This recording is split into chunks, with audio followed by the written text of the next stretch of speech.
શ્યામકુમારના નમસ્કાર, આજના વિડીયોમાં આપનું સ્વાગત છે। તો ચાલો આજે પણ મેળવીએ નવી જાણકારી, પણ ચેનલને સબસ્ક્રાઇબ કરવાનું ભૂલતા નહીં।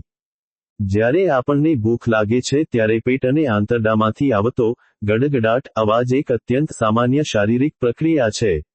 વૈજ્ઞાનિક ભાષામાં આ અવાજને બોર્બોરિગ્મી કહેવામાં આવે છે। આ અવાજ હકીકતમાં આપણા પાચનતંત્રના સ્નાયુઓના હલનચલન અને તેમાં રહેલા વાયુઓ તથા પ્રવાહીના મિશ્રણથી ઉત્પન્ન થાય છે। આ પ્રક્રિયા કેવી રીતે કામ કરે છે અને તેની પાછળના મુખ્ય કારણો શું છે, તે નીચે મુજબ વિગતવાર સમજી શકાય છે। આપણા પાચનતંત્રમાં મોંથી લઈને ગુદા સુધી એક લાંબી નળી જેવી રચના હોય છે, જે સ્નાયુઓની બનેલી હોય છે। આ સ્નાયુઓ ખોરાકને આગળ ધકેલવા માટે સતત સંકોચન અને વિસ્તરણની પ્રક્રિયા કરે છે, જેને પેરિસ્ટાલ્સિસ કહેવામાં આવે છે।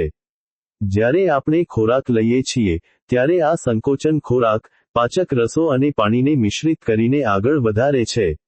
આ સમયે પણ પેટમાં અવાજ તો થતો જ હોય છે, પરંતુ પેટ ભરેલું હોવાથી ખોરાક તે અવાજને દબાવી દે છે, એટલે આપણને તે સંભળાતો નથી।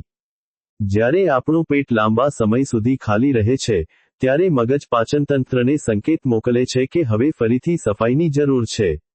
આ સમયે પાચનતંત્રમાં માઇગ્રેટિંગ મોટર કોમ્પ્લેક્સ MMC નામની પ્રક્રિયા શરૂ થાય છે।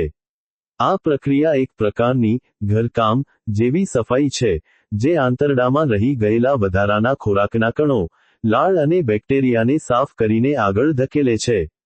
જ્યારે પેટ ખાલી હોય છે ત્યારે આંતરડામાં માત્ર હવા અને થોડું પ્રવાહી હોય છે। ખાલી નળીમાં જ્યારે સ્નાયુઓ સંકોચાય છે અને હવા સાથે અથડાય છે, ત્યારે ગુંજવા જેવો મોટો અવાજ ઉત્પન્ન થાય છે, જે આપણને ગડગડાટ તરીકે સંભળાય છે।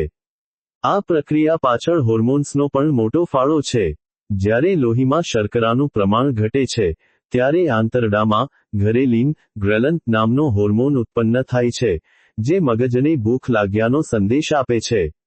વળતો સંદેશ મળતા જ પાચન સ્નાયુઓ સક્રિય થાય છે અને અવાજ શરૂ થાય છે।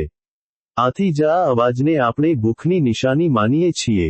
જો કે, એવું જરૂરી નથી કે ગડગડાટ માત્ર ભૂખને કારણે જ થાય।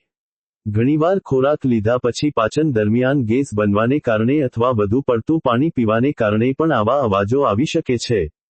અમુક સંજોગોમાં આ અવાજ વધુ તીવ્ર હોઈ શકે છે।